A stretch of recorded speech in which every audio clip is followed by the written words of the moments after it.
Ibig sa tulungan sa gitna ng masamang panahon, sinilaw at pinagbantaan pa umano ng China Coast Guard ang mga mangingisdang Pinoy sa Rosul Reef na nasa loob ng ating exclusive economic zone.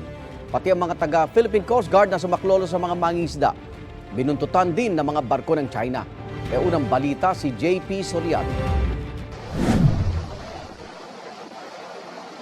Nangingisda sa Rosul Reef o Iroquois sa loob ng exclusive economic zone ng Pilipinas ang mga Pilipinong ito.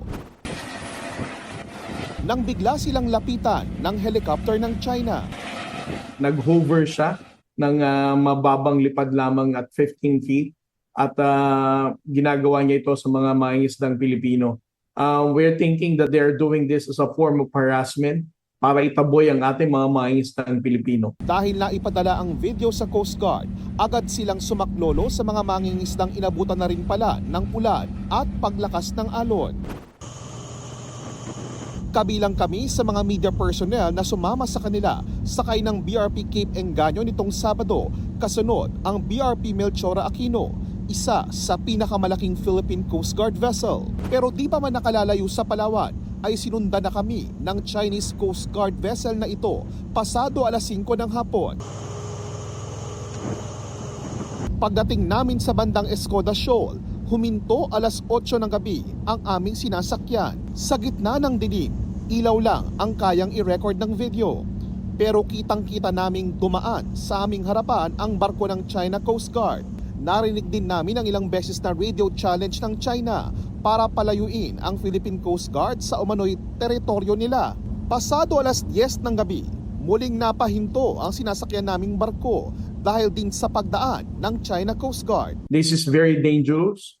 Maaaring magdulot ito ng banggaan at maging resulta ng isang sakuna. We were able to prevent this kind of collision with the Chinese Coast Guard.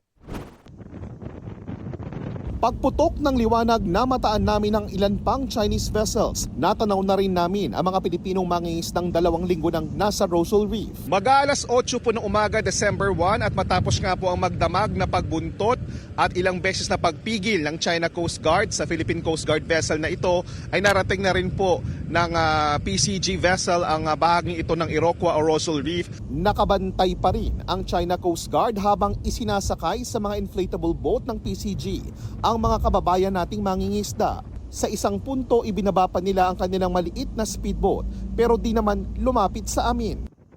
Ang China Coast Guard tinawag na iligal ang pagtitipon ng mga sasakyang pandagat ng mga Pilipino sa Rosul Reef kaya gumawa sila ng kaukulang hakbang. Kwento ng mga Pilipino, lumubog ang 2 sa 20 nilang bangka dahil sa masamang panahon.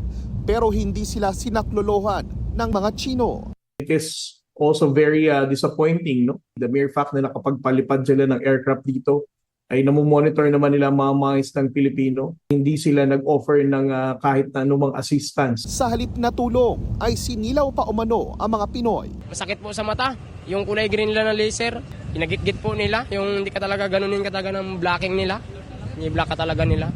Binabantaan din silang bobombahan ng tubig kapag lumapit sa mga inaangking bahagi ng China. Sabi nila, back to Philippines daw.